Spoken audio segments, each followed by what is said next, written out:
ভিয়েতনামে হ্যালং বেতে আমাদেরকে একটা পাল হাউসে আনা হয়। পাল হাউসে আনার আগেই আমাদেরকে বলা হয় তোমাদেরকে একটা পাল হাউসে নেওয়া হবে, একটা বিশাল এক পাল হাউসে ভিজিট করানোর আগে আমাদের ডিটেলস বলা হয়। ওটা একটা রেস্ট্রিক্টেড প্লেসের মতো এরকম একটা প্লেস ছিল। আমাদের সবাইকে একটা ভিজিটের জন্য আলাদা আলাদা করে আইডি কার্ড দেওয়া হয়, এটা ঝুলে রাখাতে বলা হয়। এখানে বেশ কিছু রেস্ট্রিকশন ছিল। এখানে ওয়ার্ল্ডের মোস্ট এক্সপেন্সিভ পালগুলোও ছিল। ওনারা আমাদেরকে এখানে নিয়ে যেয়ে আমাদেরকে কীভাবে পাল তৈরি সব ডিটেলস বলা হয়। আমরা সবাই এখানে যারা ট্যুরিস্ট ছিলাম সবাই একসাথে যাই। এই জায়গাটা ছিল অদ্ভুত রকম সুন্দর। এখানে কীভাবে পাল তৈরি হয় সেখানে শামুক ঝিনুক অনেক এখানে স্টক করা ছিল এবং ডিসপ্লেতেও প্রচুর পাল ছিল। আমাদেরকে প্রত্যেকে নিয়ে যাওয়া হয়। আমরা প্রতিটা মানুষ এখানে যে যার মতো করে যাই। এখানে আসার পর এই জায়গাটাতে যারা আইডি কার্ড ছিল না বা যারা দেখুন পারমিশন পায় না তাদেরকে ঢুকতে দেওয়া হয় না। এই জায়গাটাতে এনে আমাদেরকে আবার দেখানো হয় যে কোথায় কোথায় কীভাবে পাল চাষ হচ্ছে, এই জায়গাটা কেমন।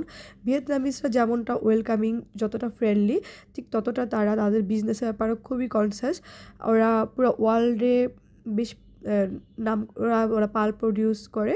তারা ওয়ার্ল্ডে খুব ভালো যে এক্সপেন্সিভ পালগুলা, এখানে সেই পালগুলা কত রকম পাল হতে পারে, কত রকম কালারের পাল হতে পারে, পালটা কীভাবে তৈরি হয়, পালটা কীভাবে চাষ হয়, ইন ডিটেলস আমাদেরকে বলে। এখানে একজন ছিলেন, তারা খুব আগ্রহ নিয়ে আমাদের এই পালটা রেডি করে দেখাচ্ছিল।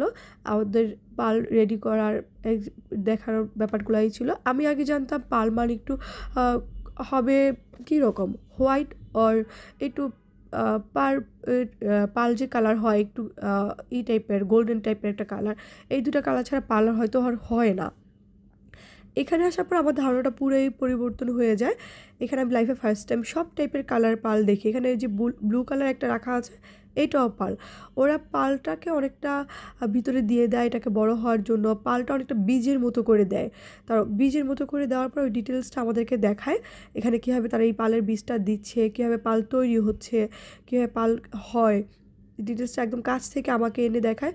আমি যেহেতু দেখছিলাম আমাকে খুব আগ্রহ নিয়ে দেখাচ্ছিল আর ওরা এটা এক্সপ্লেন করছিল। আর ইংলিশে খুবই ফ্লুয়েন্ট ছিল, চমৎকারভাবে আমাকে পুরো এক্সপ্লেন করে দেখাচ্ছে। আরিফকে খুব কাছ থেকে সবাইকে দেখাচ্ছে। কেউ যদি ধরে দেখতে চায়, কেউ যদি এটাকে নিজে করতে চায় কীভাবে করে এটাকে, সেটা করার একটা সুযোগ তারা তৈরি করে দিচ্ছিল।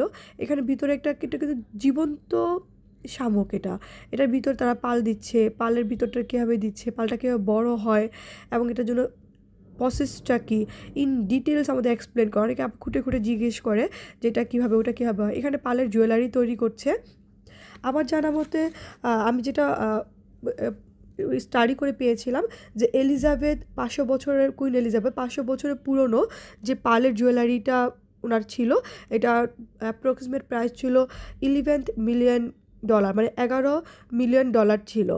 আর ওয়ার্ল্ডের সবচেয়ে এক্সপেন্সিভ পালকে বলা হতো বিউটি অফ ওশান, ওটা আনা হয়েছিল চায়না থেকে। ওটা খুব সম্ভবত $139 মিলিয়ন ছিল, অ্যাপ্রক্সিমেট $139 মিলিয়ন প্রাইস। ওটা 5 ফিট এবং 6 টনের মতো ওয়েট ছিল।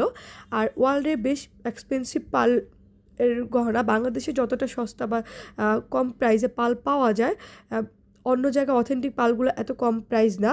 7 মিলিয়ন, 35 মিলিয়ন, এরকম ডিফারেন্ট টাইপের মিলিয়ন পালের গহনা আছে। এখানে এই পালগুলা ছিল খুবই যতটা সুন্দর, যতটা ডেকোরেট করা ছিল, এগুলো খুবই এক্সপেন্সিভও। এখানে পাল ছাড়াও ডিফারেন্ট টাইপের আরও এক্সপেন্সিভ স্টোনের জুয়েলারি ছিল। এছাড়া তো গোল্ড বা এগুলো তো ছিল,